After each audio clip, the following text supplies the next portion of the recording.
Hello and welcome, I'm Thomas Porteous and you are watching NewsX World. Let's take a look at some of the top stories of the hour. Ukrainian President Volodymyr Zelensky says he will meet President Donald Trump at the United Nations General Assembly next week. He plans to discuss security guarantees for Ukraine and to press for tougher sanctions on Russia. Estonia accuses Russia of an unprecedentedly brazen airspace violation after 3 military jets entered for 12 minutes. Moscow denies the intrusion as NATO monitors rising provocations. A cyber attack on a service provider cripples check-in and boarding systems at major European airports, including Heathrow, Brussels and Berlin. Operators warn of widespread delays and cancellations as staff switch to manual procedures. The Trump administration will require companies to pay $100,000 a year for each H-1B worker visa, a move that could hit the tech sector hard. Microsoft and JP Morgan warn holders to stay in the US, with most visas issued to Indian and Chinese workers. President Volodymyr Zelensky says Russia launched 40 missiles and nearly 600 drones in a massive attack on Ukraine, killing 3 and wounding dozens. He calls it a strategy to terrorize civilians and urges allies for more air defenses and sanctions. Israel says it has expanded its operations in Gaza City, pounding what it claims is Hamas infrastructure, as residents describe shelling and say they have nowhere to flee. Health officials report 44 Palestinians killed since dawn, with hundreds of thousands still sheltering. Taiwan's President Lai Ching-te declares the island will defend itself against any invasion and urges the world to ignore false claims of surrender. He says only Taiwan's people can decide their future amid growing Chinese pressure.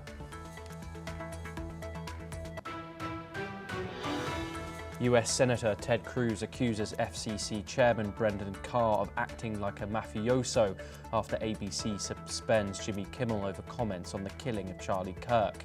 Cruz calls the threat to pull Kimmel dangerous as hell, marking the sharpest GOP criticism yet.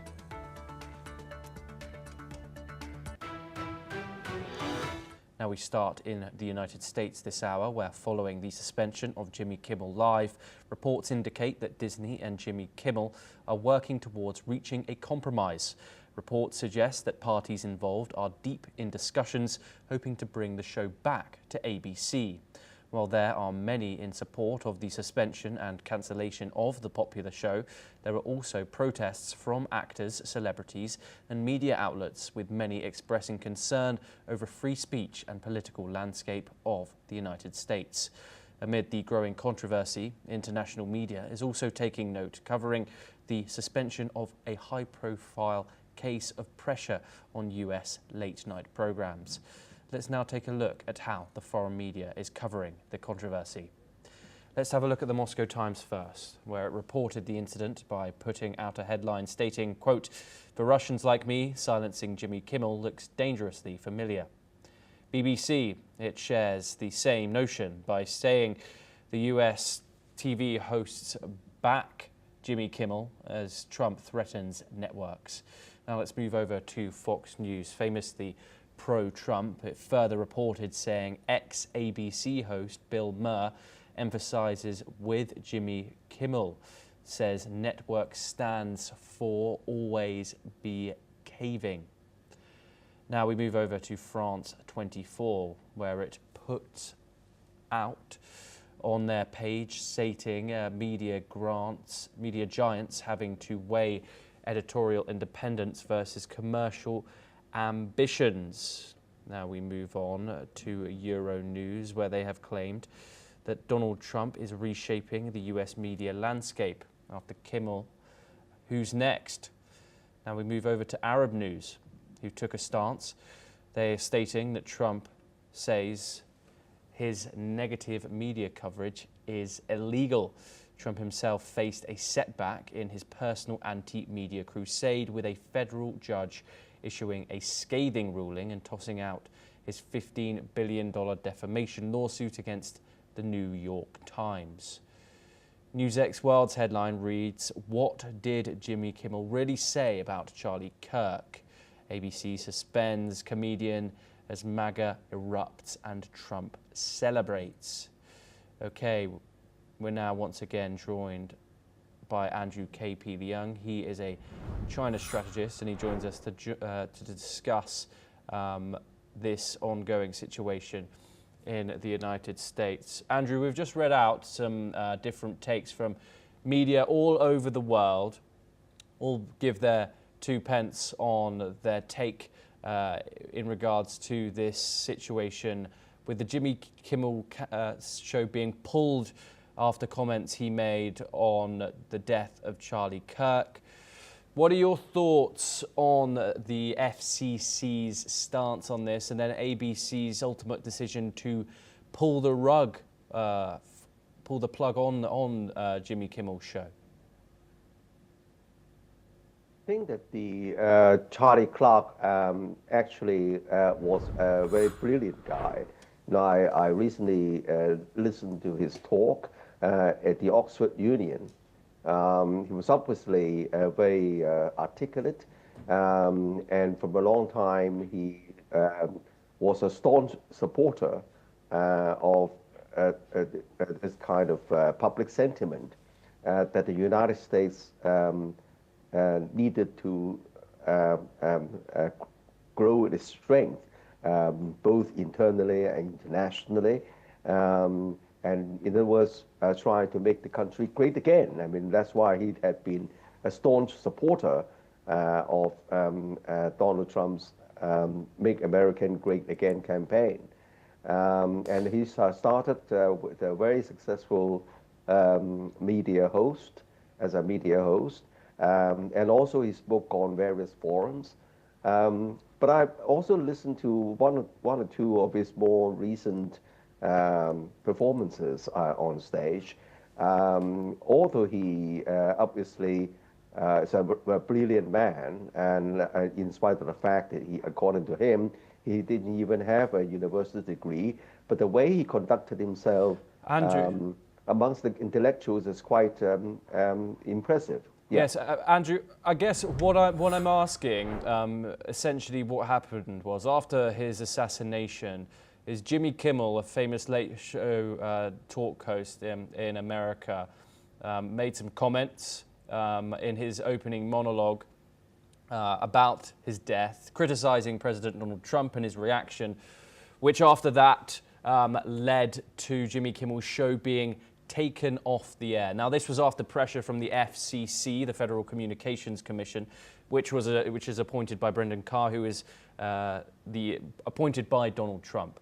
Now, people are saying that this is the Trump administration. Critics are saying that this is the Trump administration restricting free speech. Now, some and others are showing that Donald Trump is showing authoritarian tendencies here. Do you agree with that?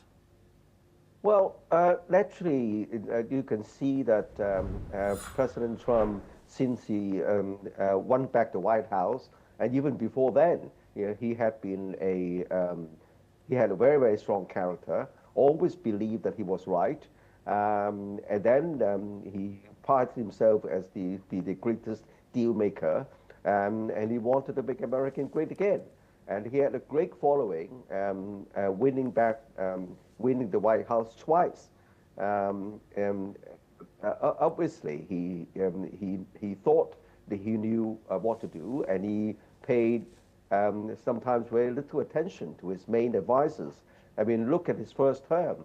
A lot of the top advisors were either sacked relatively in short shrift, including his Secretary of State, and various other very senior people around him.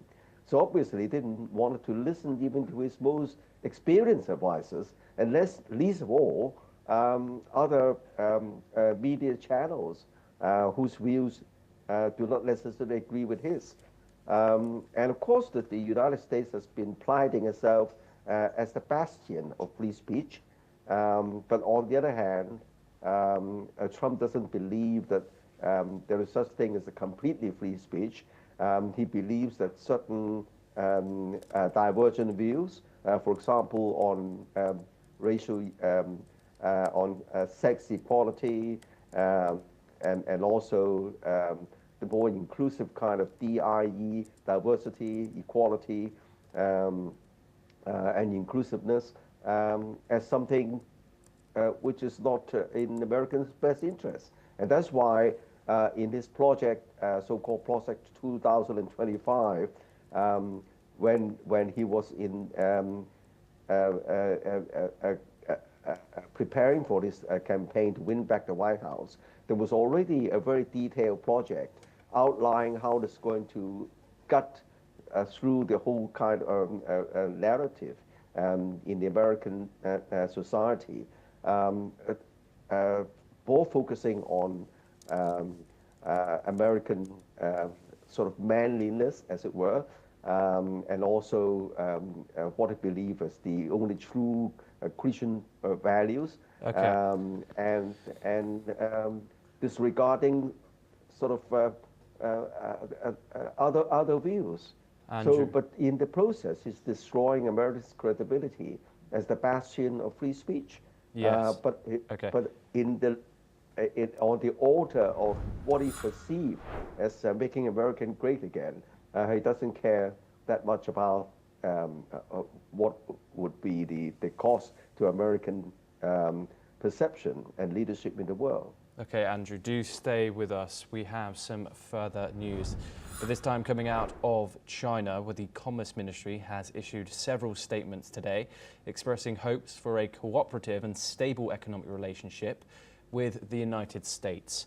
The ministry also called on the US to provide an open, fair, just and non-discriminatory business environment for Chinese companies, including TikTok, to continue operating in the US, reaffirming China's clear stance on the TikTok issue. The ministry emphasized that the government respects the will of enterprises and encourages companies to conduct business negotiations based on market principles. Furthermore, China urged the United States to cooperate sincerely and fulfill its commitments, underscoring the importance of mutual respect and collaboration in strengthening positive economic ties between the two nations. We are once again joined by Andrew K.P. Liang, a China strategist, and he joins us live from Hong Kong. Andrew, China has framed this as a call for mutual respect and collaboration. Do you see this as a genuine olive branch after so many months of trade tensions? Well, I think that all these very detailed statements, one after another, from China, repeating the general principles and asking for the other side, i.e. the Trump administration, to pay attention to all these principles of cooperation, of respecting each other's interests, suggests that there is no, the deal has not yet been signed, sealed, and delivered on TikTok. And also, President Trump himself, after the talk with President Xi, said that, well, he hopes that talks would continue, and then he's looking forward to visiting China, probably towards the end of this year, but referring to a possible visit from President Xi without mentioning any dates, and he said at an appropriate time. That means that he's quite eager to be seen to be forming a more closer relationship with China, without giving in to catering to China's key interests. And that's why President Xi is highlighting all these important points about respecting China's sovereignty, respecting China's company interests, and creating a fair and non-discriminatory environment for Chinese companies in the United States. Well, all these suggest that the so-called framework agreement on TikTok doesn't necessarily answer all these questions in detail, and hence still a lot of work remains to be done. But there's an improvement in the atmosphere between the two relationship between those two countries. It doesn't mean that the relationship is firmly back on track. There are still a lot of differences. And of course, President Trump always wants to push the maximum, sacrificing the interests on the other side. But I don't think Beijing is likely to give in, because Beijing, unlike many other countries, has found a stranglehold, a very powerful stranglehold on Americans' Achilles heel, which is, of course, China's dominance and mastery of rare earths, which find its use in critical assets, including F-35 fighters. So I think that that's what's happening. The more statements coming from Beijing, the more it suggests that a deal has not yet been signed, sealed, and delivered on TikTok. Okay, Andrew K.P. Leung, thank you very much for joining us. It's always a pleasure to have you on the programme. We now move on, and Ukrainian President Volodymyr Zelensky has said that he will meet his US counterpart, Donald Trump, on the sidelines of the United Nations General Assembly next week as Russia intensifies its attacks across Ukraine. He is expected to discuss security guarantees for Kyiv and international sanctions on Russia. Moscow carried out one of its largest aerial strikes on Ukraine overnight, firing 40 missiles and roughly 580 drones, targeting infrastructure, residential areas and civilian industries, resulting in at least 3 deaths and dozens of injuries. Let's listen to what a resident had to say. Ну, бо було чутно, як все ближче ці шахет приближається, зрозуміло, що летить кудись на нас. Ну, дуже з дитиною спугались. Це вдруге, коли в мій дом попадає шахет, до цього в мене попадав град, в мене дитина не спала півроку. Це для мене була дуже проблема. Зараз теж я не можу заспокоїтись досі. Meanwhile, according to the Ukrainian air defense, it intercepted the majority of the attack, shooting down 552 drones and 31 missiles. On the other side, the Russian Defense Ministry stated that its air defense systems intercepted and destroyed 149 Ukrainian drones over regions including Saratov and Samara during the same period. We are now joined by Major General Dr. Rajan Kochhar. He is a senior strategic and defence expert, and he joins us live from New Delhi. Thank you very much for joining us, Major General.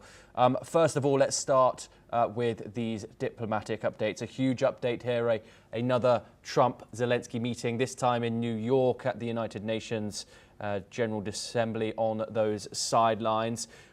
What does Zelensky hope to achieve from this meeting at the UNGA, and do you think he could possibly secure stronger US security guarantees given the current circumstances between Russia and the United States? Thank you, Thomas. A very interesting juncture this war is taking.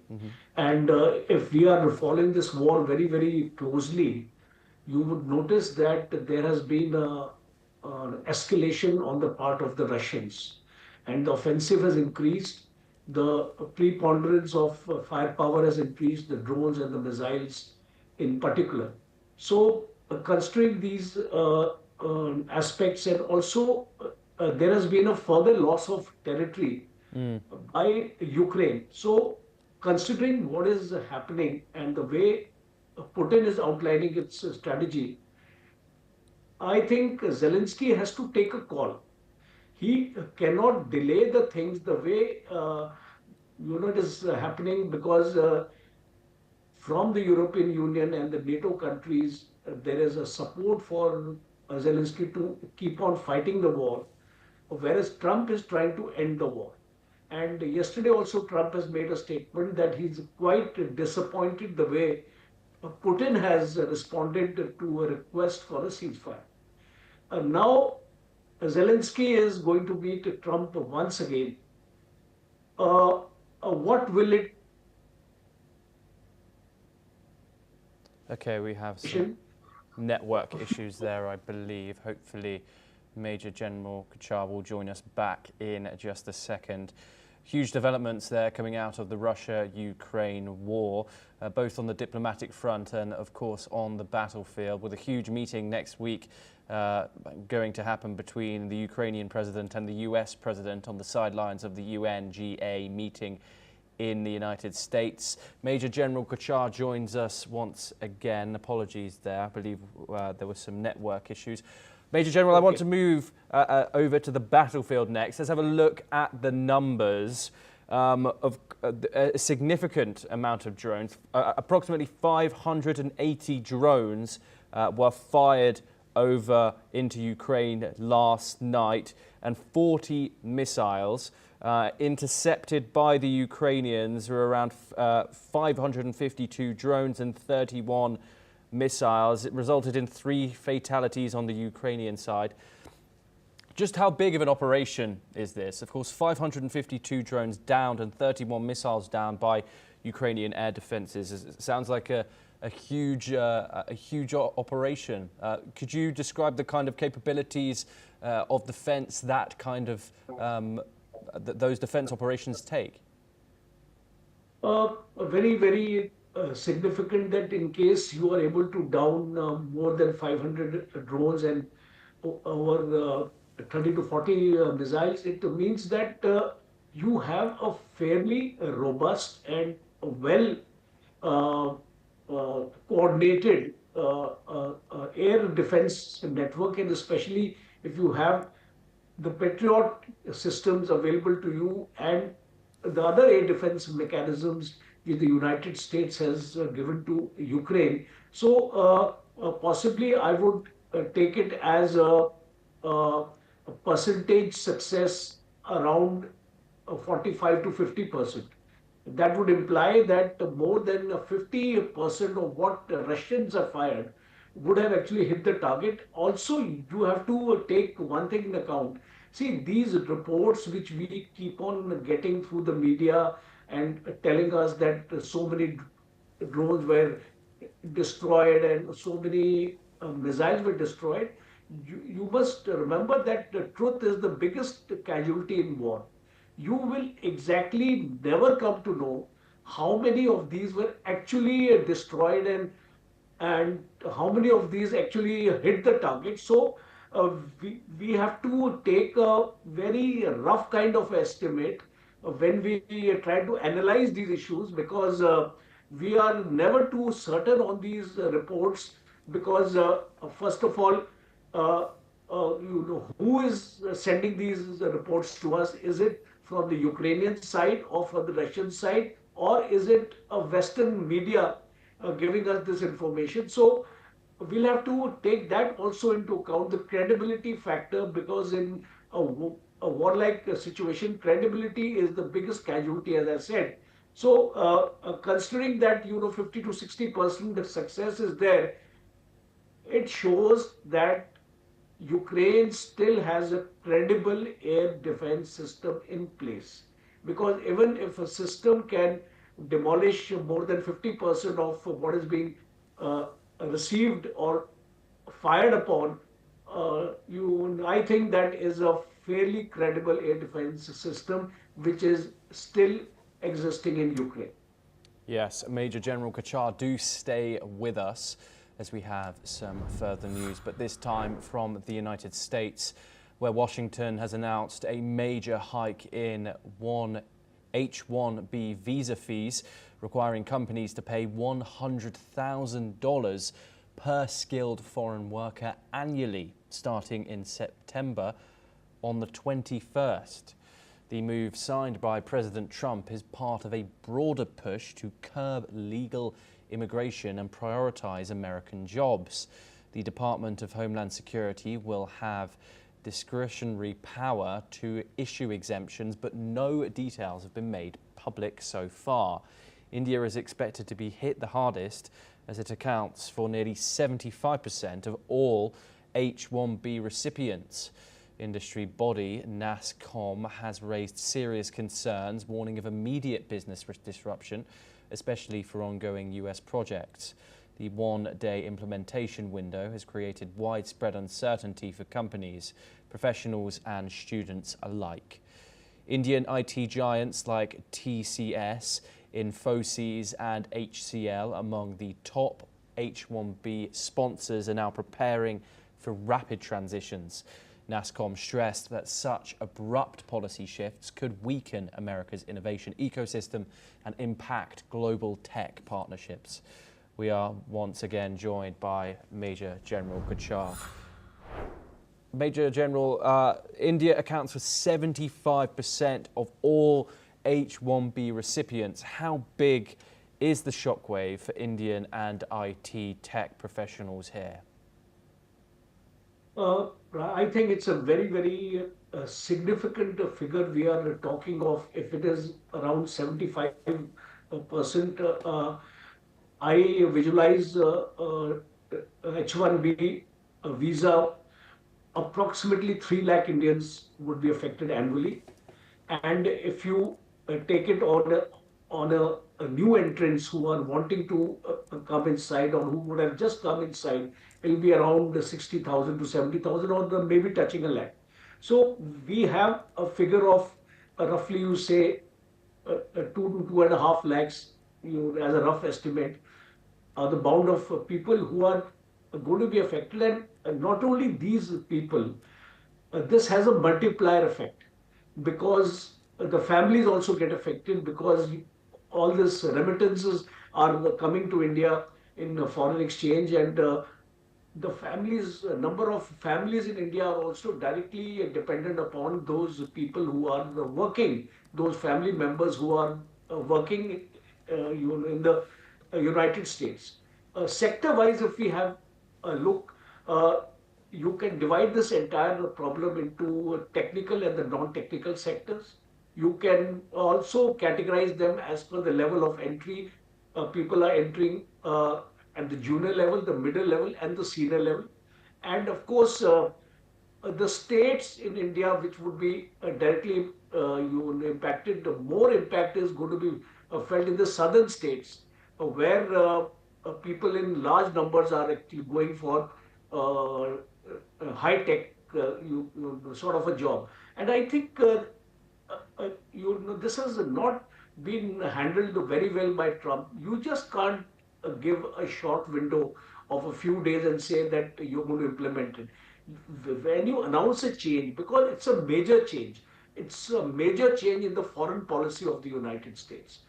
Possibly those stakeholders like India, because we are talking about 75% of these Indians are affected by H-1B visa. The stakeholders must also be consulted, and their concerns must also be taken into account. See, if you are two friendly countries, I can understand if you are two countries who are at loggerheads with each other, something like China and the United States. Yes. But considering the relationship the United States enjoys with India, I don't think this is a very, very right step to cement our friendship even stronger, because just yesterday we felt the impact of the Chabahar port. Yes, those loan or those companies who got the waiver there are subjected to again sanctions now, and we'll have to move away from working with Iran on that port. And now we hear the H-1B visa. So I think these are the coercive measures, and which should not be taken in a haste. Yes, thank you very much. Dr. Kochhar, thank you for joining us on the programme. We now move over to Europe, where a cyber attack has disrupted operations at several major European airports, including London's Heathrow and Brussels, causing flight delays and cancellations. The attack targeted Collins Aerospace, that provides check-in and boarding systems and is used by multiple airlines globally. Heathrow has warned its passengers that departures may be delayed, while Brussels and Berlin airports have also reported system failures. Let's listen in to a few passengers who were affected because of these cyber attacks. Also, ich finde es schon grundsätzlich eine Sauerei, wer so etwas veranstaltet. Das ist erstmal so ein unschuldige Menschen dort einbeziehen in ihre Probleme, die die haben wahrscheinlich. Also von der Sache her ist es für mich nie nachvollziehbar und auch unverständlich. Kann ich nie verstehen, dass sowas gemacht wird. So, und mir ist es so unerklärbar bei dem Stand. Um 8:45 ungefähr hier im Berliner Flughafen angekommen und nein, uns wurde noch nichts gesagt, außer technischer Defekt. Online liest man natürlich, dass wohl möglicherweise ein Cyberangriff war und jetzt warten wir, was hier... Ja, ist ja, glaube ich, also ich arbeite privat oder halt beruflich im Shoppingcenter und von daher, sag ich mal, ist eine ähnliche Situation. Da muss man natürlich immer überlegen, will man das vielleicht jetzt Leute irgendwie schon vorher sich Gedanken machen oder dass eine ruhige Situation ist wie jetzt, also von daher... Für mich ist das nachvollziehbar, dass es so ist, wie es jetzt ist. Additionally, Dublin Airport too has warned that flight operations may be temporarily impacted. In a statement posted on X, it said that Terminal 2 at Dublin Airport was evacuated this morning as a safety precaution. Meanwhile, officials continue to monitor the situation, with British Transport Minister receiving regular updates. No indications of threats to Polish airports were reported, however. Well, that is all that we have time for, but we will continue to bring you more news updates from around the world.